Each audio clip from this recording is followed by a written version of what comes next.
Praise the lord. సర్వాధికారియు నిరంతర స్తోత్రార్హుడు ప్రియ ప్రభువును రక్షకుడైన యేసయ్య శ్రేష్టమైన నామంలో మీ అందరి ప్రత్యేకమైన వందనాలు. ఈ దిన వాక్య ధ్యానం కొరకు యెషయా గ్రంథం 58వ అధ్యాయం ఒకసారి చదువుకుందాం. ఇందులో నిజమైన ఉపవాసం ఉన్న వ్యక్తి ఏ పనులు చేయాలో, దేవునికి ఇష్టమైన ఉపవాసం ఏంటో ఇక్కడ మనకు రాయబడి ఉంది. చదువుదాం. యెషయా గ్రంథం 58వ అధ్యాయం 3వ వచనం నుంచి చదువుకుందాం. మేము ఉపవాసం ఉండగా నీవెందుకు చూడవు? మేము మా ప్రాణములను ఆయాసపరుచుకొనగా నీవెందుకు లక్ష్య పెట్టవు అని అందురు. మీ ఉపవాస దినమున మీరు మీ వ్యాపారం చేయుదురు, మీ పనివారి చేత కఠినమైన పని చేయించుదురు. మీరు కలహపడుచు వివాదము చేయుచు అన్యాయముగా గుద్దులాడుచు ఉపవాసముందురు. మీ కంఠధ్వని పరమున వినబడినట్లుగా మీరు ఇప్పుడు ఉపవాసం ఉండరు. అట్టి ఉపవాసము నాకు అనుకూలమా? మనుష్యుడు తన ప్రాణము బాధపరుచుకొనవలసిన దినము అట్టిదేనా? ఒకడు జమ్ము వలె తలవంచుకొని గోనెపట్ట కట్టుకొని బూడిద పరుచుకొని కూర్చుండుట ఉపవాసమా? అట్టి ఉపవాసం యెహోవాకు ప్రీతికరమని మీరు అనుకొందురా? దుర్మార్గులు కట్టిన కట్లను విప్పుటయు, కాడిమాను మోకులు తీయుటయు, బాధింపబడిన వారిని విడిపించుటయు, ప్రతి కాడిని విరగ్గొట్టుటయు నేను ఏర్పరచుకొనిన ఉపవాసము గదా?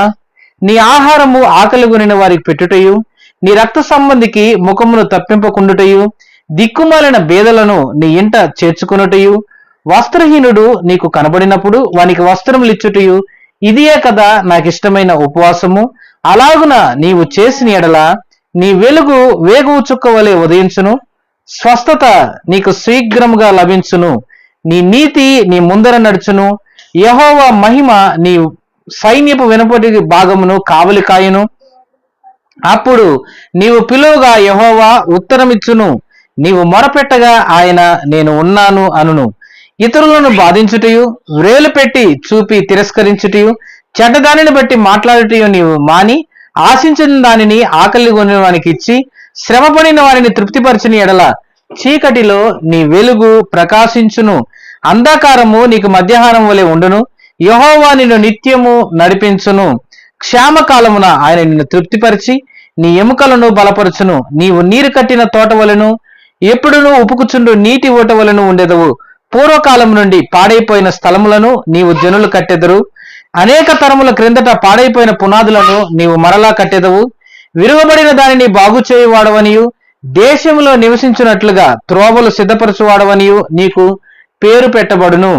నా విశ్రాంతి దినమున వ్యాపారం చేయకుండా నాకు ప్రతిష్ఠితమైన దినమని నీవు ఊరకుండిన ఎడల, విశ్రాంతి దినము మనోహరమైనదనియు యెహోవాకు ప్రతిష్ఠితమైనదనియు ఘనమైనదనియు అనుకొని దాని ఘనముగా ఆచరించిన ఎడల, నీకిష్టమైన పనులు చేయకయు వ్యాపారం చేయకయు లోక వార్తలు చెప్పుకొనకయు ఉండిన ఎడల నీవు యెహోవా యందు ఆనందించెదవు.